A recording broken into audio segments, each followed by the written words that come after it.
Shalom,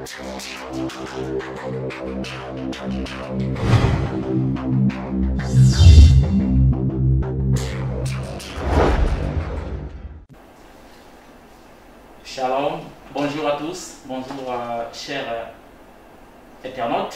Aujourd'hui nous recevons le pasteur Eli Bengui, responsable des églises Alliance Tabernacle du Gabon. Pasteur Eli Bengui, shalom. Shalom, frère Dabani. C'est encore un privilège pour nous de vous recevoir ici dans votre bureau. Merci. Alors l'actualité nous oblige à parler du coronavirus. Depuis plus de 2 mois, la crise sanitaire mondiale née du coronavirus a obligé les églises à fermer les portes. Vous, personnellement, en tant que responsable d'une église ou des églises, comment vous vivez cette situation-là? Effectivement, merci pour la question. C'est une situation qui nous touche. Et je crois bien que quand on voit déjà quelque chose qui commence à toucher l'église, c'est très grave. Alors, pour moi, c'est indépendamment de notre volonté, mais nous ne pouvons que se soumettre à la loi des autorités. Parce que si les autorités ont donné l'ordre de fermer les églises, nous en tant que pasteurs, nous devons obéir aux autorités. Nous sommes censés être derrière les autorités et soutenir cette initiative. Donc pour moi, je peux dire simplement que c'est une situation qui est vraiment compliquée, mais par la grâce de Dieu, je crois bien bientôt ça va passer. D'accord. Aujourd'hui, est-ce qu'on peut considérer que cette épidémie fait partie des fléaux prédits par la Bible? Oui, effectivement, Jésus a été formel. Dans Matthieu 24, Jésus a parlé du signe du temps de la fin. Et je crois que avant que Jésus vienne, il faut que des choses pareilles se manifestent. Donc ça fait partie d'une prophétie de Matthieu 24. Donc pour nous qui lisons la Bible, ça paraît pas étrange parce que c'est quelque chose qui a été prédit par notre Seigneur. Et tout ce que nous disons, que la volonté de Dieu soit faite. Est-ce que vous, personnellement, vous ne craignez pas, par exemple, que si le gouvernement ajoute encore un mois de plus, vous ne craignez pas que certaines personnes, certaines brebis puissent se retirer ou se refroidir, étant loin de la présence de Dieu? Je ne crois pas. Les raisons sont simples. Quelqu'un qui a le Saint-Esprit, même si vous fermez l'église, le Saint-Esprit en lui, c'est déjà l'adoration. Ce qui fait de nous des chrétiens, ce n'est pas du fait que nous venons à l'église. C'est le Saint-Esprit en nous. Donc, même si l'église peut être fermée, mais un chrétien véritable et rempli du Saint-Esprit ne perdra jamais sa foi. Donc, l'église, c'est un endroit que nous venons recevoir des conseils. Mais la vie éternelle, c'est Jésus-Christ qui nous donne et cela est en nous. C'est même ça qui nous amène à adorer. Donc, les églises sont fermées, certes, mais croyez-moi, chaque maison aujourd'hui devient une église. Donc nous avons plus des églises aujourd'hui dans nos maisons parce que nous adorons tellement. Parce que cet événement pour nous, c'est déjà un signe qui nous approche plus de la présence de Dieu. Donc je ne crains pas qu'il y aura quelqu'un qui est rempli du Saint-Esprit qui doit être emballé. Je ne crois pas. Vous aussi, en tant que responsable de l'église, vous avez aussi un rôle à jouer dans la sensibilisation. Peut-être vous aussi, il y a peut-être un message de votre part aussi, à l'endroit, par exemple, de ceux-là ici qui vous suivent régulièrement. Est-ce qu'il y a peut-être un message aussi particulier peut-être à leur lance aussi, en ce qui concerne cette épidémie, le message, elle est simple. C'est comme on dit toujours, le coronavirus ne voyage pas. Ce sont les gens qui se déplacent, ce sont les gens qui voyagent. Je crois que les autorités nous ont donné des consignes que nous devons respecter. La Bible dit que toute autorité vient de Dieu. Dieu a établi les autorités pour nous conduire. Alors je crois que ce qu'il faut faire, il faut juste respecter, n'est-ce pas, les mesures prises par le personnel sanitaire, je peux dire ça comme ça. C'est-à-dire, il ne faut pas s'approcher des gens, il faut toujours, je crois la distance est 1 mètre.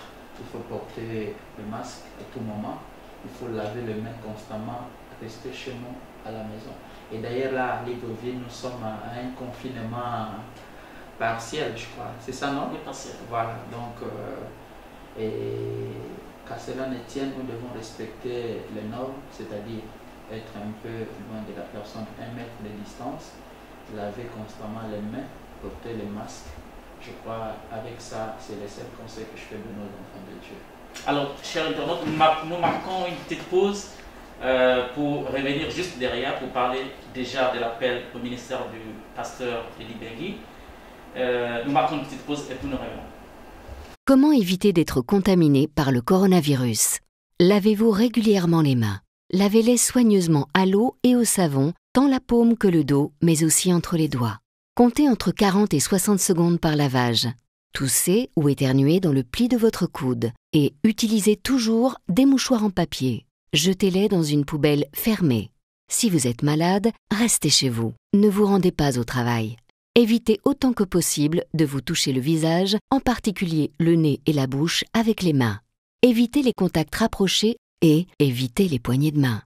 Vous pensez être infecté par le coronavirus? Consultez votre médecin par téléphone. Ne vous rendez pas à la consultation du médecin traitant, ni aux urgences sans son indication. Prenez soin de vous, mais aussi des autres.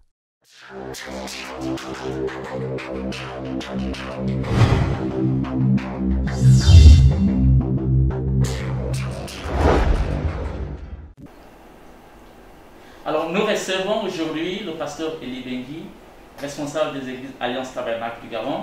Pasteur Eli Bengui, shalom. Shalom, frère Bani. Alors, votre arrivée au Gabon a suscité un réveil des dons dans le message, presque dans tout le pays. Provoquant peut-être parfois une levée de boucliers chez certains prédicateurs. Pasteur Eli, est-ce qu'on peut dissocier les dons spirituels du message de Branham? D'accord. Je voulais d'abord rappeler aux enfants de Dieu quelque chose de très important. Parce que nous avons plusieurs réveils. Il y a le réveil des dons, il y a le réveil de la parole, il y a aussi le réveil, on appelle ça du Saint-Esprit. Alors, notre réveil n'est pas seulement le réveil des dons. Notre réveil, c'est le réveil du Saint-Esprit orienté par l'œuvre missionnaire. Ce qui veut dire, dans le réveil du Saint-Esprit, nous avons la parole, nous avons les dons, nous avons la manifestation de Jésus-Christ. Donc, c'est ça. Parce que quand on dit seulement le réveil des dons, ça donne l'impression qu'à l'Alliance Tabernacle, on parle que des dons et pas la parole. Ce qui produit les dons, c'est la parole. Quand la parole est prêchée dans sa totalité, c'est là où les dons se manifestent. Vous comprenez? Voilà. Est-ce qu'on peut dissocier ce que vous mentionnez par rapport au message que Branham a prêché? Effectivement, Branham lui-même a été formel. Branham a dit, partout où ce message sera prêché, la colonne de feu va se manifester. La colonne de feu, c'est qui? La colonne de feu, c'est quoi? La colonne de feu, c'est Jésus-Christ lui-même. Et quand Jésus-Christ vient dans une église, il produit la parole, il produit le miracle, il produit le signe. Donc, Jésus-Christ, c'est lui, n'est-ce pas? Donc, l'auteur de la parole. C'est lui le représentant de l'église. Alors, le message de Branham a un lien très profond avec les dons. Parce que nous sommes les pentecôtistes. Le véritable pentecôtiste, c'est nous. Ce n'est pas les gens comme on dit là. Parce que la Pentecôte, c'est une nouvelle expérience. L'Église doit produire, n'est-ce pas, les œuvres des disciples. Ce que les disciples ont produit à la chambre haute. Parce que le message de Branham nous ramène à la foi de nos pères. Donc, le message de Branham, c'est la manifestation des dons, c'est la manifestation de Jésus-Christ, c'est la manifestation de la parole. Alors, pasteur, j'imagine que vous avez cru le message, vous étiez encore très jeune. Est-ce que, lorsque vous avez pris la décision, ou lorsque Dieu vous a dit que vous devez vous envoyer très loin de vos parents, quelle a été la principale difficulté que vous avez rencontrée à cette époque-là? Oui, effectivement, ce n'était pas facile. Vous savez, quitter une nation, quitter un pays à un autre, et surtout un pays que tu ne maîtrises pas, tu ne connais personne et tu ne sais pas où tu pars, ça paraissait un peu bizarre. Et quand j'ai donné les nouvelles à mes parents, et ils se sont posé des questions, qu'est-ce qui va se passer? Est-ce qu'il n'y aura pas de soucis? Est-ce qu'il y aura quelqu'un qui va te recevoir là-bas? Je n'avais personne au Gabon, mais je croyais que le Dieu qui m'a parlé, le Dieu qui m'a envoyé, lui prendra soin de moi. Dieu a dit à Moïse, Moïse, je fais de toi un Dieu pour Pharaon. Il lui a donné les bâtons, qui était l'autorité, qui était le pouvoir.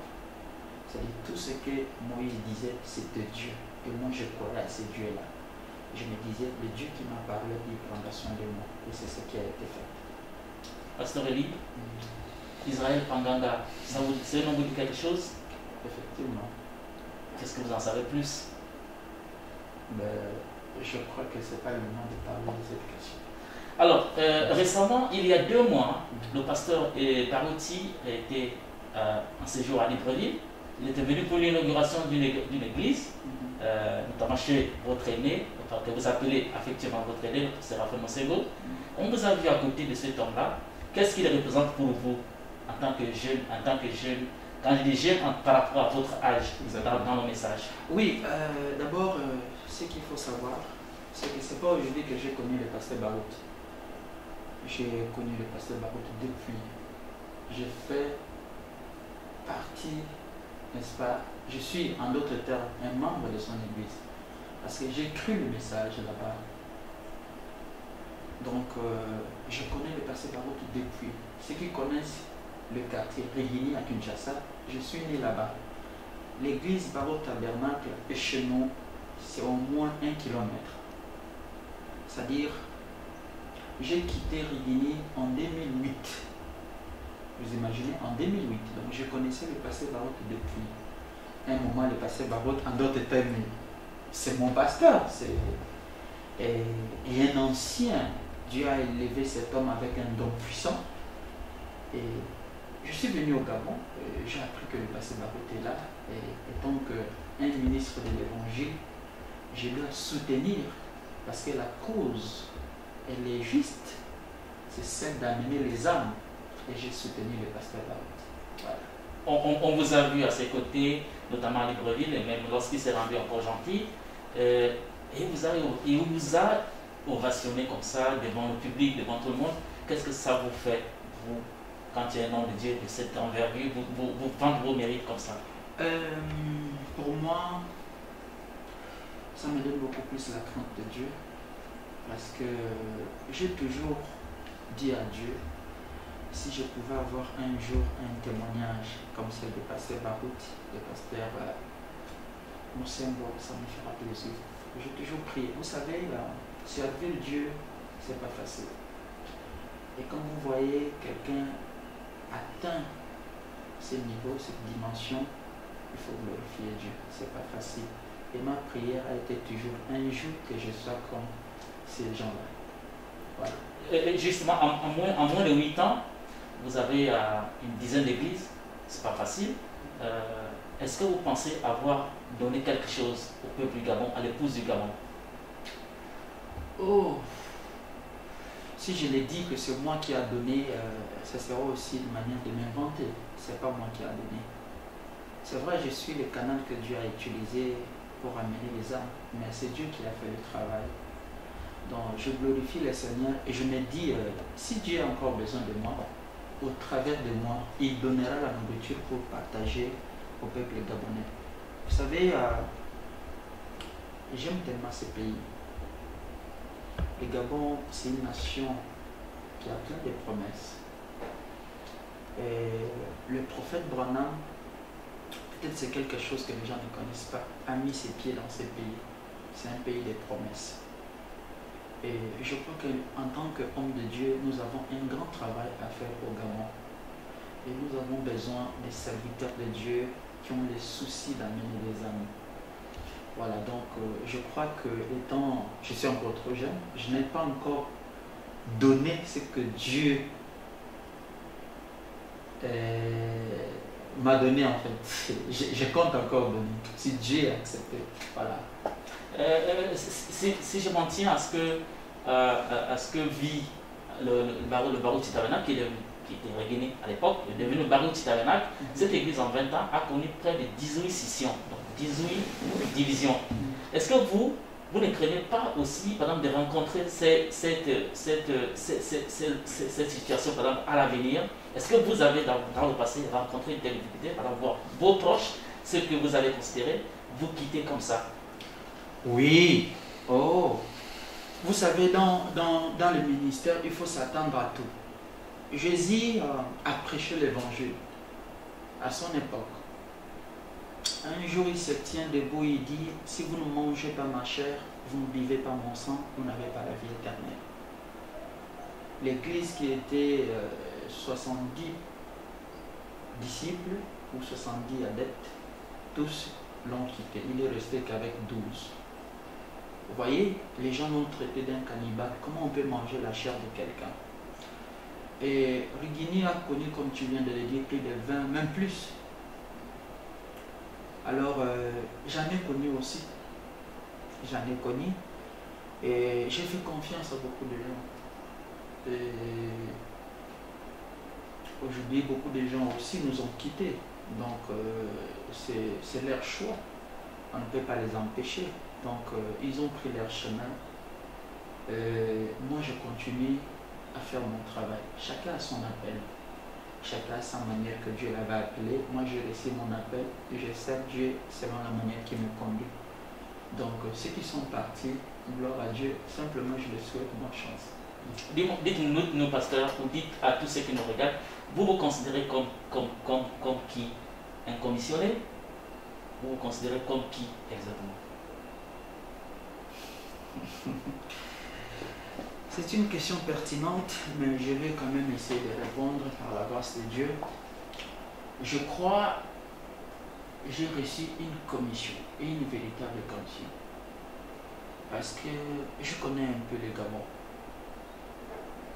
Faire ce genre de travail, si vous n'avez pas Dieu, c'est pas facile. C'est le travail qui prouve réellement que Dieu est avec toi.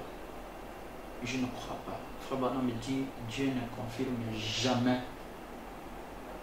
quelque chose qui n'est pas réel. Dieu confirme sa propre parole.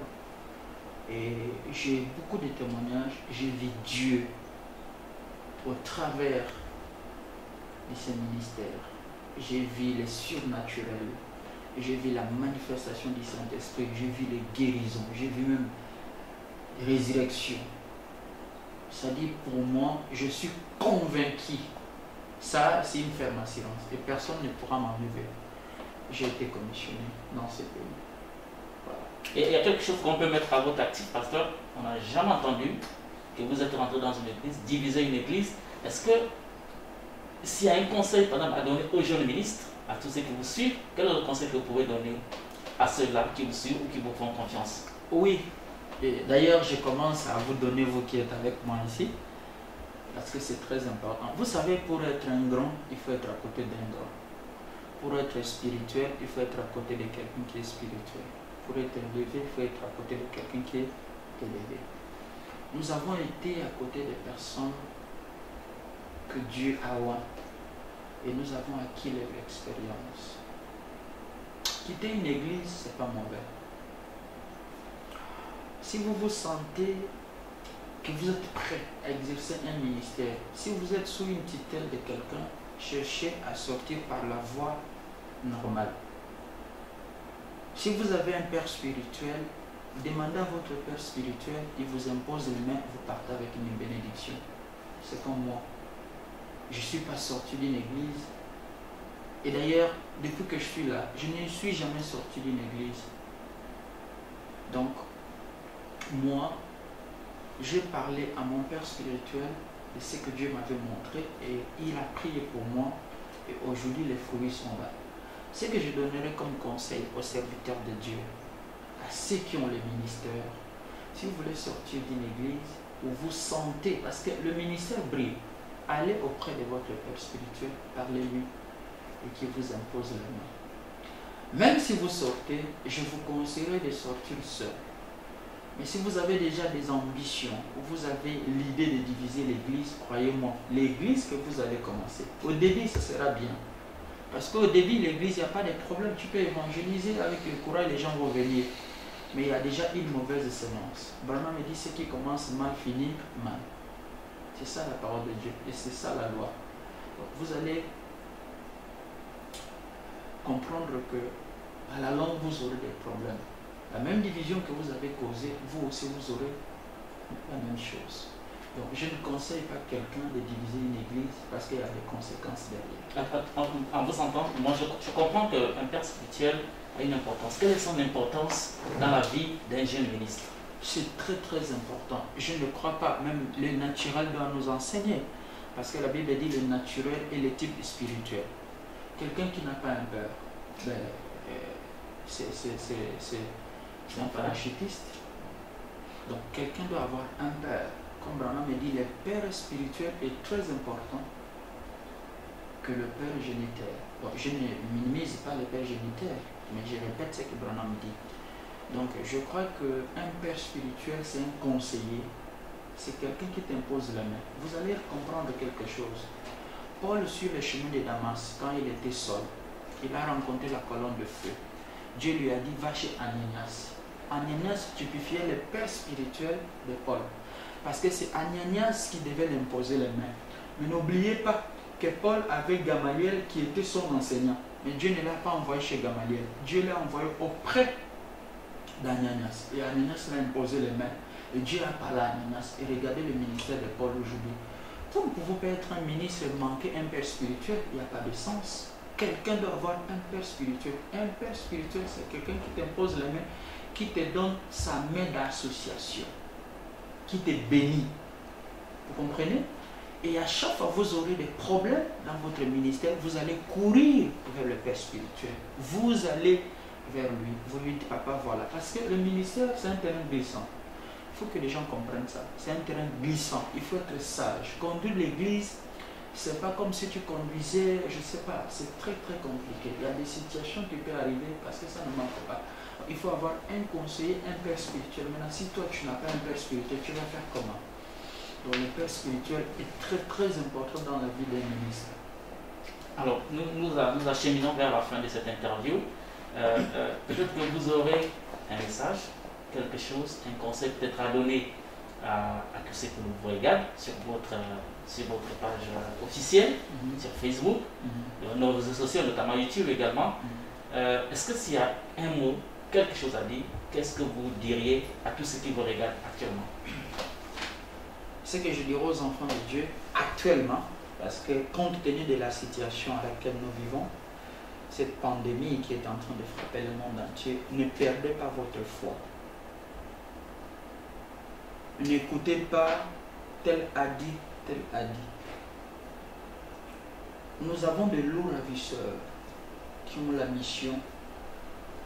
La Bible dit, il s'est glissé parmi nous les gens dont la condamnation a été faite avant la fondation du monde. Il faut être prudent. N'écoutez pas n'importe quoi. Gardez votre foi. Restez toujours dans l'attitude de la prière. Comme vous avez cru le message, lisez beaucoup, priez, et le reste, Dieu prendra soin. Et surtout, j'ai toujours dit aux enfants de Dieu que chacun examine sa voie, qu'il soit sûr qu'il a le Saint-Esprit. Parce que quand Jésus reviendra, il ne va pas chercher les gens qui partent à l'église. Jésus ne va pas chercher les gens qui ont contribué pour la construction d'une église. Jésus ne va pas chercher les gens qui prophétisaient. Jésus ne cherchera pas même les gens qui amenaient les gens à l'église, qui évangélisaient. Jésus cherchera les gens qui ont le Saint-Esprit. Et c'est même ça, la mission des serviteurs de Dieu. C'est amener les enfants de Dieu au baptême du Saint-Esprit. Le vrai baptême du Saint-Esprit. C'est la seule chose que je peux dire aux enfants de Dieu. Ne courez pas ci par là. Restez sur la brèche et Dieu fera le reste. Ok. Amener les gens au baptême du Saint-Esprit. C'est aussi notre mot de fin. Nous recevions le pasteur Élie Bengui, responsable des églises Alliance Tabernacle du Gabon. Pasteur Élie, merci encore. Merci, que Dieu vous bénisse. Que le Seigneur bénisse. Amen. Et à bientôt. Merci.